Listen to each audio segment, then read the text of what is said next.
Hi, John. How are you? I'm doing good, thank you. It's nice to be talking to you. Um, you were able Likewise. to watch the episode last night, and how are you feeling today about everything? Reliving the moment is kind of hard, but you know what? I made it to Survivor, and I'm grateful for that. I'm a very shy person. A lot of people don't know that about me, but I challenge myself to step out of my comfort zone and follow my dreams. And hopefully somebody out there sees that you can be shy and you can still do whatever you want to do, whatever all these outgoing amazing people are doing out there. Well, if you're shy, we would never know it, Gio. I'm telling you. Now, were you obviously on last night's episode? I was shaking my head. I couldn't believe it. Did you know that Ryan was going to throw that challenge? And what was the reaction to that? With Ryan, I know he had mentioned to me that he wanted to throw the challenge before going to the challenge. He's like, "What Right. if we throw the challenge just to take Cassidy out?" I don't know how I feel about that because like I was in the bottom from day one, just for Right. being the smallest guy, just for messing up on the challenge, on the first challenge, and I was also the alternate, so I was pretty much the easy vote out. I wasn't Right. even supposed to be on the show. So with I was like, I mean, we didn't really talk much about it, but I didn't want him to throw the challenge, but it ended up happening, and obviously it backfired. Yeah.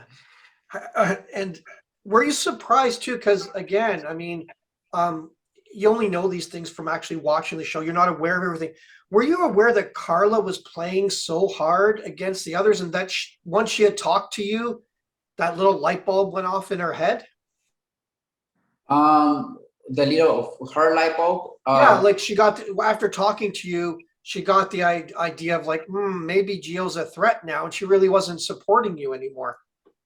No, well, I think that I I found out earlier in the game, and they didn't show this part, but I actually found out that she was working both sides. Right, right, And I ended up calling her out on that. I told her, "Hey, I know you're telling Cassidy everything, like you're working with them, because if you were working with us, you wouldn't be telling them the information that I'm sharing with you right now." right. And then she said, "Oh, I'm sorry, like I really want to work with you." So I really wanted to work with her at the same time. I was like, "I really want to work with you. It should be you, me, and Ryan all the way to the end. We can protect each other." And if you know me in person, I like to play a loyal. I'm loyal in the real life. So I wanted to play a loyal game, and maybe that's also kind of like my downfall because, like, the Survivor and loyal don't really go hand in hand.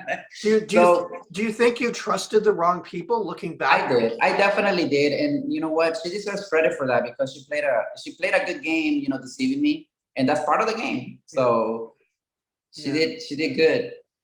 Now, I sympathized a lot with it because, and it resonated with me because I left home when I was 18 because of issues at home. And we had you share your story. And it was a wonderful thing. I'm wondering how hard was it for you to express that? And have you got any feedback from people who saw your story and it also resonated with them as well? Yes, so it was kind of hard for me to share this story at first Right, because I didn't want people to look at my family like they're mean people or bad people or, right, they haven't spoken to me in 17 years, but at the end of the day, I still love them. I still right, have love for them. And I just hope sometimes like someday that they could open their hearts and for their own good at this point, because 17 years of my life has already have gone down the drain with having no or having Christmas without your family, Thanksgiving without your family, and having hope that someday they'll talk to you and call you, say, "Hey, let's go have dinner." yeah. It's that I'm never gonna be able to get that back. But for their own good, hopefully they could. But for me, it was kind of hard at first. But at the same time, I know that there's people out there that are going through what I've gone through, and I know that there's people that have gone through what I've gone through. So to me, I wanted to inspire someone and show someone, you know what? I'm a very shy person. I had all these insecurities inside of my head, coming here, being gay, having an accent. And at a point of my life, I didn't want people to know that I was gay. And I'm here right now. And you know what? It's okay. Don't let your insecurities and your fears get in the way of your happiness. Don't stop your life. Follow your dreams. And that's ultimately kind of like what became bigger for me, to send that message to people. And the love that I got from people was amazing. I'm getting Uh, so many people from all over the world messaging me saying, "Thank you for sharing this. I needed to hear this." even straight people, not just gay people. It's Yeah. straight people, like parents of gay people saying, my son and I were watching Survivor, or parents of straight people too. My son and I were watching Survivor, and we saw that not everybody's privileged or not everybody's fortunate enough to have their families. So you sharing that story, like I got a chance to show my son that this is real and people go through stuff like this. So we exist, and there's more people like me out there. So reach out to your friends if you see someone's depressed, or like, Yeah. no. Well, I think that was amazing because again, once again, you're saying it's a universal a theme of acceptance. It doesn't matter who you are, and as someone here, I have a son who's 20-something-year-old, and unfortunately, my family hasn't got to know him because of everything that's happened, and I feel badly, but that's their loss.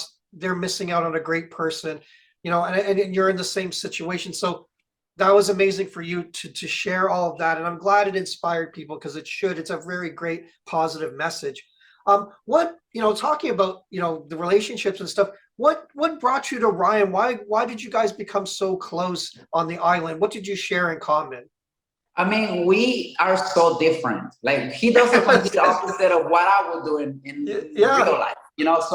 So that's, I think I kind of wanted to seeing him. I wanted kind of to be like him in a way. Like there were times that we were out like doing stuff, and he was like, "Oh yeah, we gotta go through there, but there's spider webs there." So now this was my chance to say, "I'm not afraid of no spider. Look," and I just like opened up space, and I went right through, picked up the papaya, and left. Like, so we were out looking for food and stuff. So we worked together pretty well. He was like my brother, and the relationship that him and I had on the show is like, I'm grateful for that, because again, like especially me with my background, like being disowned and not having family.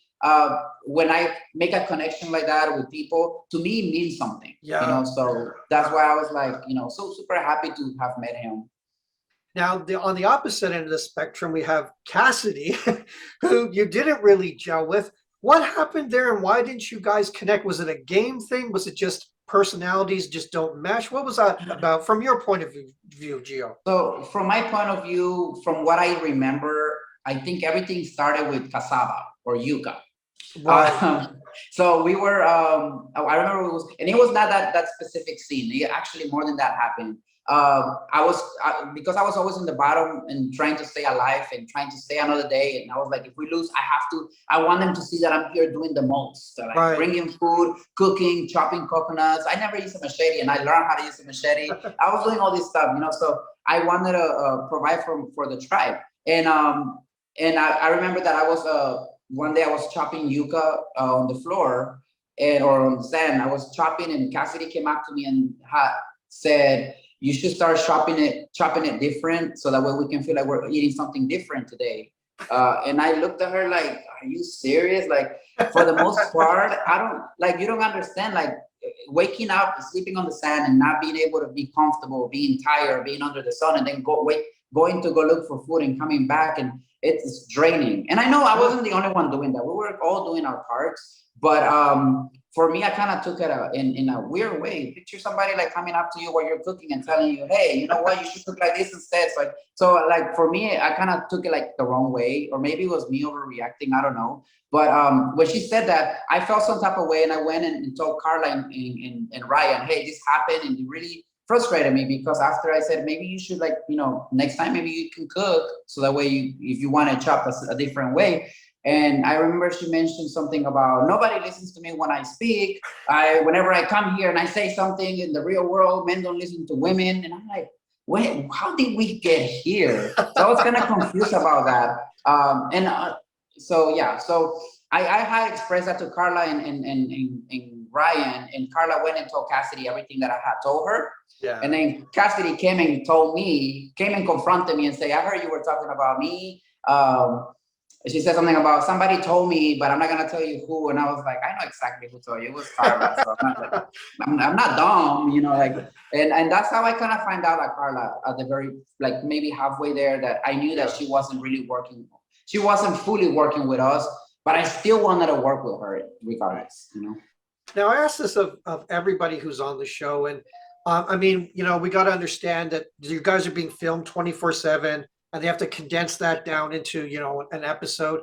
Is there anything that about your story and your journey on Survivor, whether it was strategy, a move you made, a bond you made, or just a special moment that you wish would have made the broadcast so people could see it? Is there anything that comes to mind that you would have wished people would have saw? Well, besides that incident that I had with Cassidy, I Yeah. wish they would have showed that part. I think we had a lot of beautiful moments as well. Like Right. Carl and I had a lot of beautiful moments.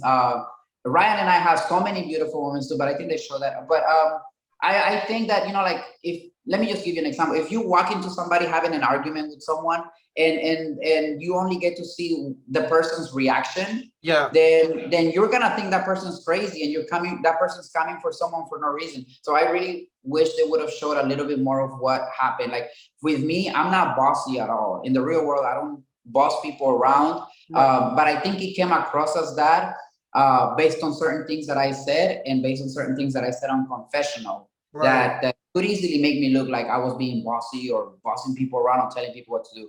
I do have to own up to the fact that I was feeling comfortable at a point, because I felt like, um, Carla was actually working with us. Yeah. But I think that there are certain things that they didn't show that I wish they did, so they can give all of us more credit. But I'm not even trashing Survivor. Look, Survivor, they are the gods, reality shows, and they do a really good job. That's why the show has been up and running for such a long time. And I'm grateful to be part of this. Even if people are like tagging me on things saying I hate you for being bossy, I'm like, I didn't do anything to you guys. Why you hate me? Well, and the other thing I want to know too is, like you said, that right from the beginning, and I was, talking to Lindsay, and she said the same thing, and we've seen on the show, is that um, some of the people didn't want to work with you or distrusted you, or what have you. Where do you think that all came from, based on what happened there? Do you understand their reactions, or where did that all come from? So I think, I don't know if I said it already, but I'm the alternate. I was the alternate for the show. I wasn't Right. supposed to be on Survivor. So when I made it to the show, I already felt like that was already something that might work against me, because people might see me like, oh, you're the alternate. Nobody, like, you aren't even supposed to be here. So if anything happens, you can just go. Congrats, Uh, you reached your dream. Now you can go. So that was one thing that I was in the back of my head. And the second thing was the first challenge. I felt like I should have put my foot down and said, no, I want to do another part of the challenge. But right. I remember James had mentioned, right before we started that challenge, when we had to decide who did what. He said that his knee was hurting and he couldn't like go do the weight, the crates, the one that I Right. couldn't. I had to roll. It was like heavy. So, but I looked at him and I looked around like, you guys are the strongest people. You guys should do it. But I said, at least my knee's not hurting, so I'll do it. I mean, at least I can run over there. Yeah. And mind you, I'm not the most physical person, clearly.